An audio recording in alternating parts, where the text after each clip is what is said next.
Good morning, everyone. Today we're going to continue the time vulnerable DeFi series, challenge 7. In this challenge, we see some, uh, you know, some message from a web service, which looks like this. Actually, these are two private key for two of the Oracle. So what is Oracle? Well, Oracle is a contract that can provide price for a particular NFT or token. So what is NFT? Well, non-fungible token. Basically, each token have ID. We're going to look at all of this. So you might be confused by now. So the idea is, can you actually manipulate the price on the Oracle so that you're able to, you know, buy high, buy low and sell high, and then able to drain all the money from the exchange. So there will be quite a few concepts over here that we need to understand. The first one is what do we mean by exchange? Well, exchange is like, it's also a contract, which is over here, that you can buy and sell, okay? And of course, exchange is going to be the one who decide the price. And in this case, exchange is going to rely on, a few other contracts, which we call Oracle, to provide the reliable source of prices. In real life, actually, they're like Chainlink or other website which are very reliable and popular. People trust them. They're going to provide, like kind of like this weather service. So you have to trust them, and they will be not hacked. But in today's case, actually, they inadvertently disclose their private key. So that's a problem. You can use a private key to, fabricate a message on behalf of the Oracle. So you're able to manipulate price. But anyway, let's understand the exchange first. So this exchange basically have two critical function.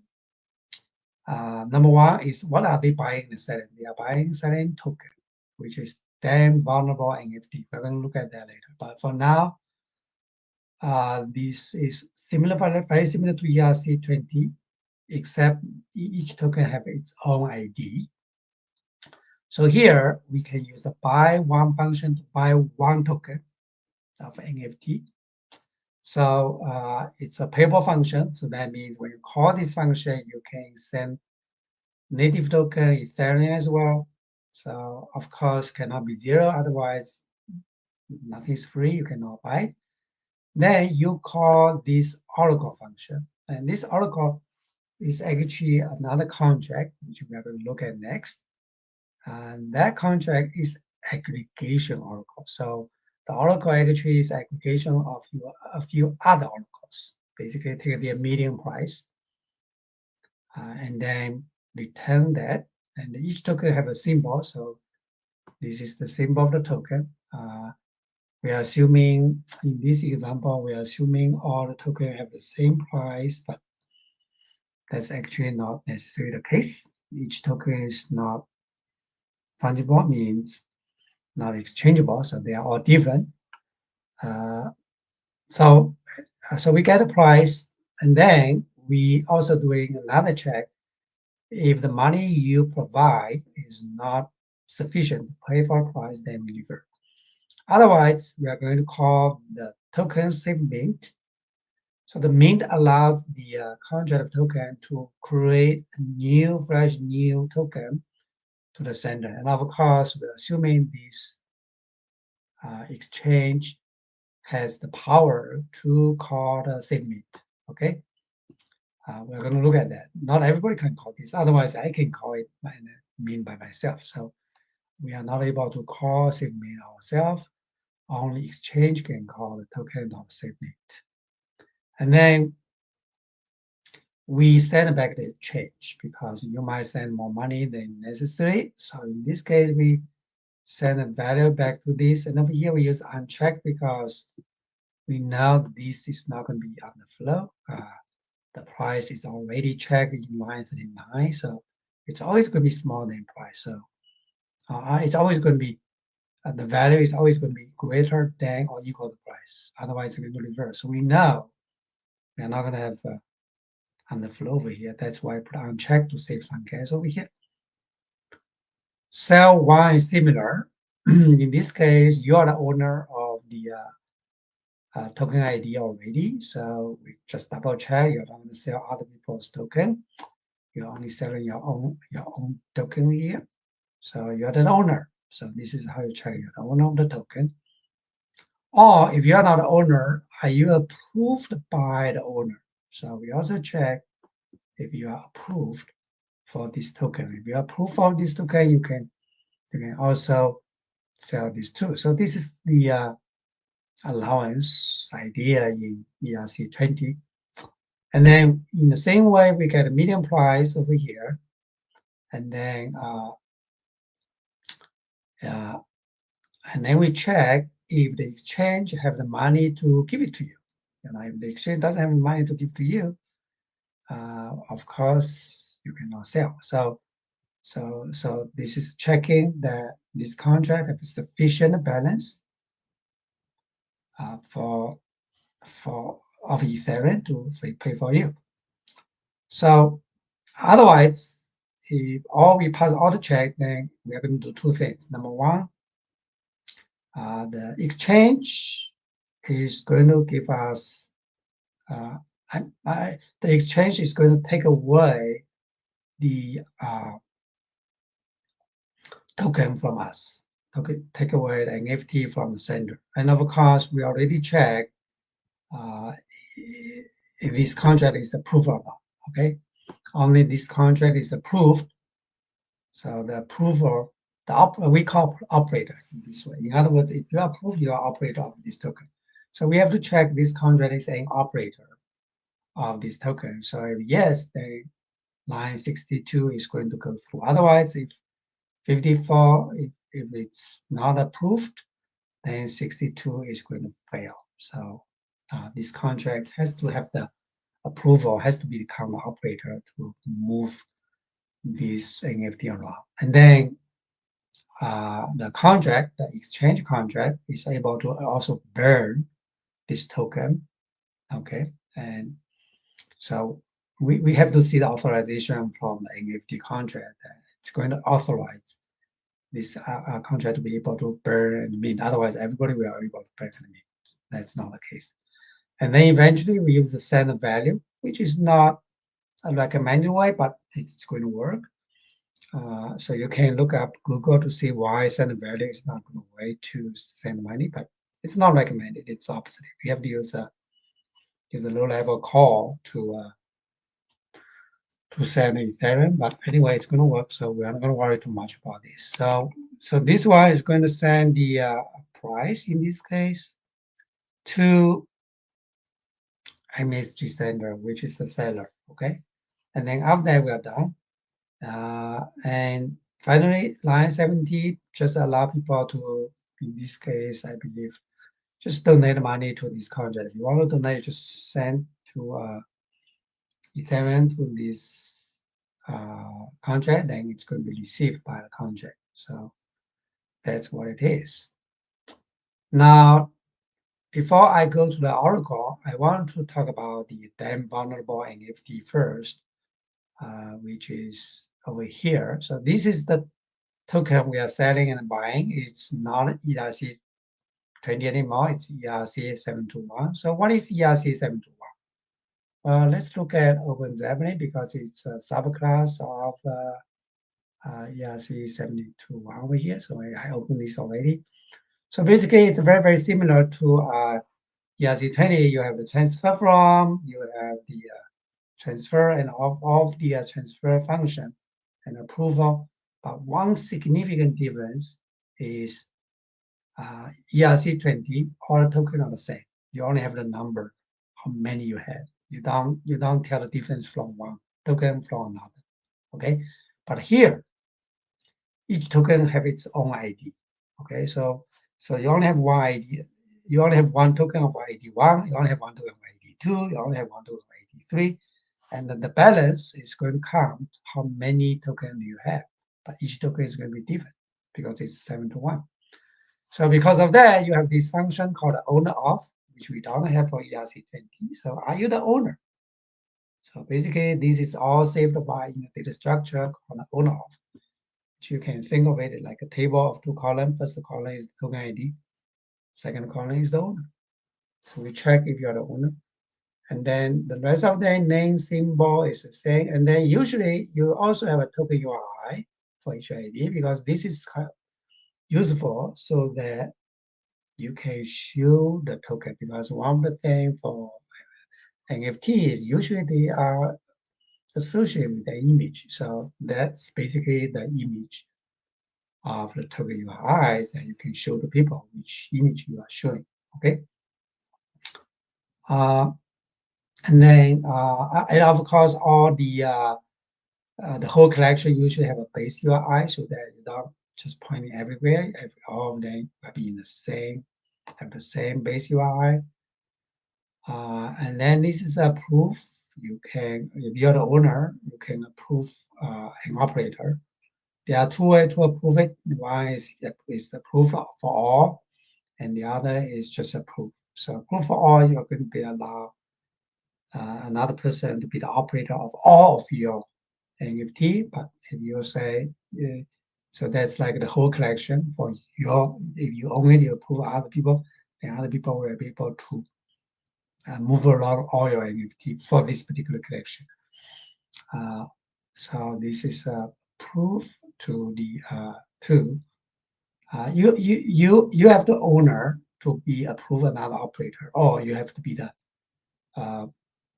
full-fledged operator to be approved the other one. So only you can approve other people if you're the owner, or if you're already the fully approved operator, that you can approve additional operator too. All right. So so let's say get approved is checking this table. The first column is the token ID. The second column is the operator. Okay, who is approved as operator for this token ID. And then this one is simply to also check into a column. First column is the owner. Second column is another operator. So you can approve B, this operator. And then over here, we're just checking the table. First column owner, second column operator, if it's in that table. And then you can transfer from one owner to another owner, new owner, but you have to specify not how many, but you specify which token you are transferring. So you have to transfer one token at a time. You might feel it's kind of tedious. Why do I have to specify a token? What about if I want to transfer 100 tokens? So so there's another standard which is called ERC 1155. It's going to be enhancement of ERC 20 and ERC 721. It's basically a combination of that. So it's going to combine the strength of ERC 721 and ERC 20. But here ERC 721 actually goes before ERC 1155. So they don't have the way to send a lot of token with the same ID yet. You can do a safe transfer from over here as well. And then the rest of them is, you also have the exist to check if the ID is a valid ID or not. Check if it's operator or your owner. And you can do a safe mint over here. So one thing that, let me see, the mint function.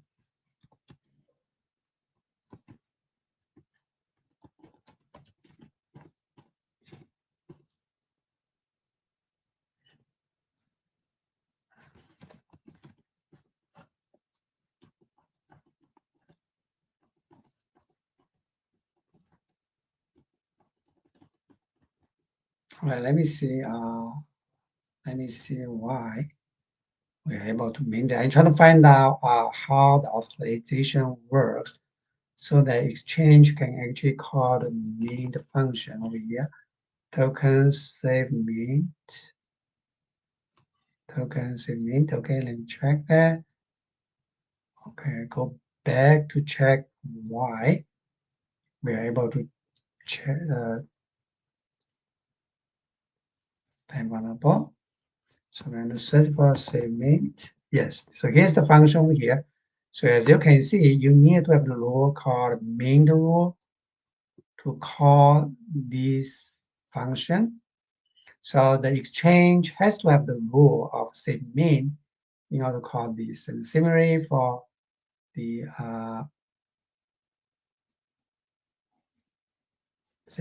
this. So as you can see over here, we create a so-called damn valuable NFT, which is a subclass of ERC721. And over here, we create a function called SafeMint, which is a wrapper of the internal function from ERC721. And the wrapper is essentially adding the rule who can call it. So in this case, has to be the main rule, and the main rule in the beginning of the constructor, we authorize the MSG sender, the deployer. So the deployer is going to be the owner, initialize the owner. The deployer is also have main rule over here. So who is the deployer? As you can see, the deployer in this case happen to be the exchange. Okay, so the exchange, as you can see over here, you see line 28. When you call new, basically this contract become a deployer, and so automatically have the mint rule because it's in the time vulnerable NFT constructor. Assign this sender is the deployer the mint rule automatically, and then once you obtain the mint rule, you renounce ownership. I think that's a good practice because you want to gain the trust from the public. You don't want to be the owner forever. So once you renounce the ownership, what it's going to mean is the owner, there's nobody is the owner of the token anymore. So the token, nobody can hack into token because there's no owner. Very hard to hack into it. So that's a way to renounce your ownership. It's called a central decentralization. This is why a contract is more trustworthy if you don't have an owner. And then in the same way, we create Oracle. Okay, so that's called a trustful Oracle, which is an aggregation of 3 other Oracle. We're going to look at how trust Oracle works. So trustful Oracle over here. Okay, so the trustful Oracle is going to have a table over here. It's called a price by sources. So this is the 3-column table. The first column is the address of Oracle, which means from which contract do you get the price. The second one is which token you're trying to get. It's called a symbol. And the third one is what is the price. So, so in this way, you start over here. So basically, line 19 allows this trustful Oracle to do a caching all the prices report from previous sources. Okay. And then in the constructor, we trying to create the 3 sources. In this case, it's an array of sources. And then you iterate it, and then you're going to set up a rule so that those Oracle sources have the rule of trusted rule, because you don't want arbitrary Oracle and maybe fake or malicious Oracle to come here and modify your price. So you have to give them the authorization. Only those who authorize Oracle can change the price over here. So this is protection using the trusted source rule. And then in addition, you also give a rule to the deployer of this contract, the initialization rule, and we will explain why that's important. It's important actually because only if you have the initialization rule, you can call this, because otherwise you create this contract and somebody else might call this, and then they will set up the initial price. You don't want to do that. You want to be in control yourself in the beginning. So only the deployer can set the initial price, not another people. Because in blockchain, the so-called fund running attack, people can observe the mempool, and they see, hey, there's somebody is going to initialize coin set up initialize price. I'm going to jump ahead of the game and cut through and then call this one first by paying more gas. So we don't want that to happen. So we want basically the deploying this contract and initializing them all work together, and they can only be done by the the person who deployed this contract. So what is the setup initialization price? Well, we just set up an initial table. So we set a price, which is set insert a row, the oracle address, the symbol of the token, and then the price. We change that table. And we iterate through this because we have three sources, okay, more, maybe more. And then once we have to do the initialization in the same way, we renounce the rule. So once we renounce it, the deploy doesn't have this initialization rule anymore. So that's also good practice. In this way, nobody can call this function only for the first time. Okay. Then there's a few other function. One is called post price. Who can call this function? This price again is able to change the price of in this way the color. This is supposed to be called by the Oracle contract. So the Oracle is going to set the address, set the price with the Oracle address, the token of the symbol of the token, and then the new price. And then what's going to happen is when you call this, then the table is going to change with the new price. Okay, I'm talking about this prices by source table, 3-column table. Okay, and then but this cannot be called by anyone. It can only be called by the trusted source rule. Basically, it can only call by the three oracle that we initialize here. Okay, because here we in the constructor, here we give the three oracle the trusted source rule. Okay, and then we can get a median price. Basically, the median price is calling the computer median price by doing a insert sort. I'm not going to explain that. You can look it up. Basically, this is basically just sort all the prices once you get it. You use the get all prices for symbol from here. So this one iterate the whole table and retrieve the third column, which is all the prices, and then put them in the array of prices. So this is basically doing a projection and a selection too, because you only need to select for this particular symbol and then to project on the prices. You're only interested in the third column, not interested in the other column. So once you project the third column, you combine all the prices, sort them, and then you find a median price. Median price is the one in the middle, not average price. You can also do average price, but here we do the median price.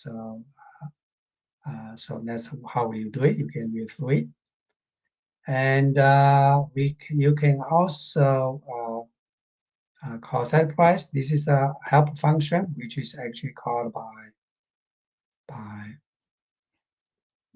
post price. So the post price is going to call set price over here to set this array, this table for this particular row, source and symbol. Okay, so consider source and symbol together, it become the primary key. So which oracle source and which symbol. So that's very much for the trustful oracle. But this trustful oracle is going to be deployed by the trusted oracle initializer. This is actually what people call factory. Okay, just like factory is going to manufacture oracle in this case. Or it's going to manufacture a contract, a trustful oracle. The trustful oracle initializer is very simple. Basically, just combine line 16, line 17 together. You don't want to deploy and then other people cut in and then to the initialization. So these two will be done in one step. That's why we have this constraint over here. So nobody can cut in and try to call the setup initialized price. And in addition, when you deploy the trustful oracle over here, the deployer is this initializer. So if you look at trustful oracle earlier, the deploy automatically is going to get the deploy is going to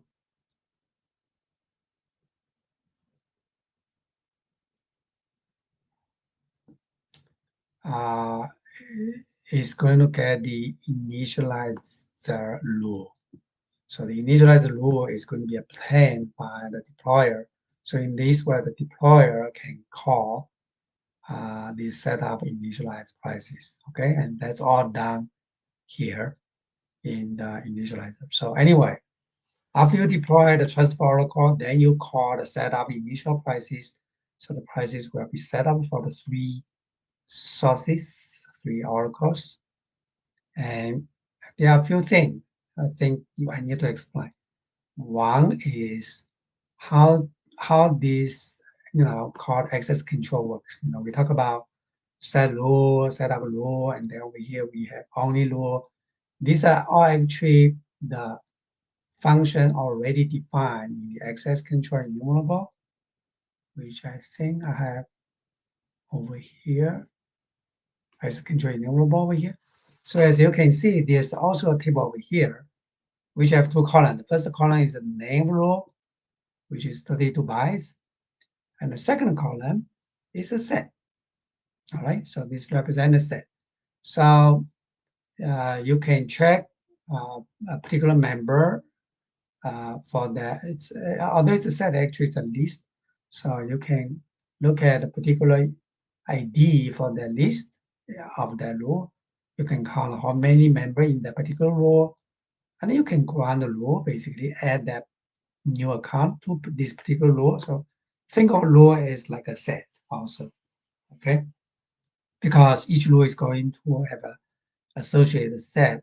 You can call membership over here. And you can also revoke the row, basically remove the account from the row over here.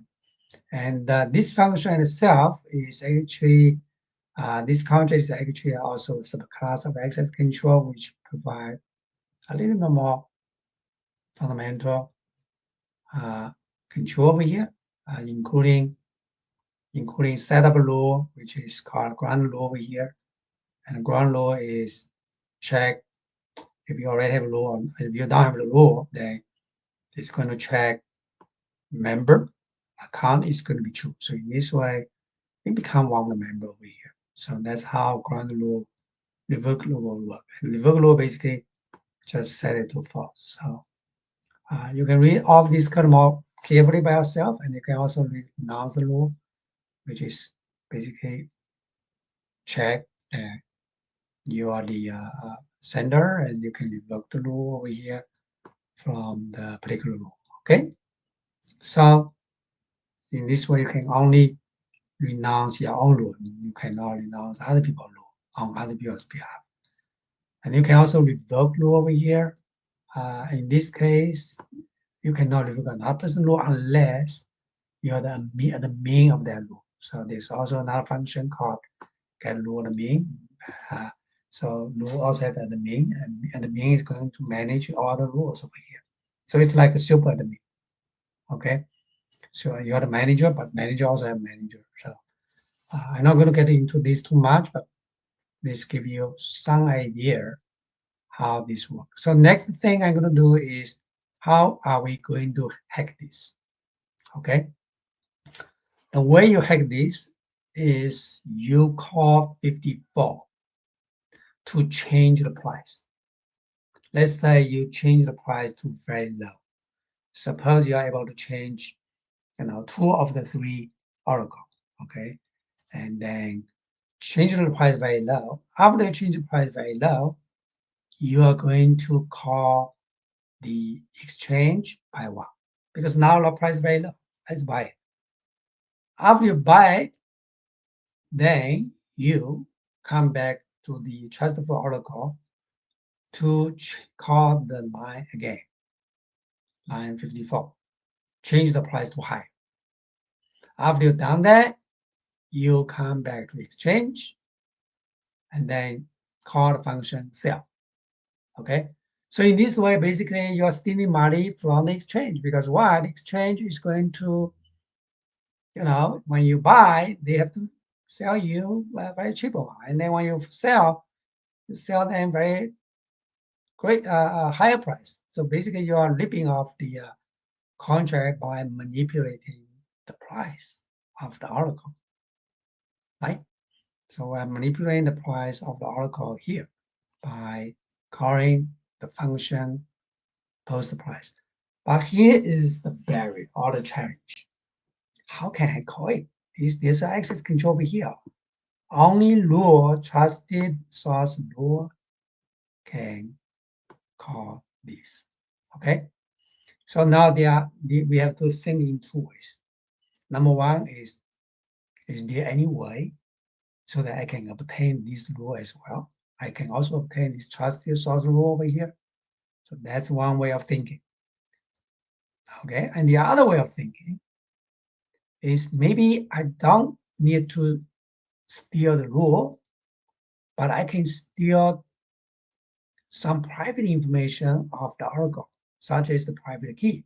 So I can be the one who pretend, impersonate as one of the oracle or as two of the oracle.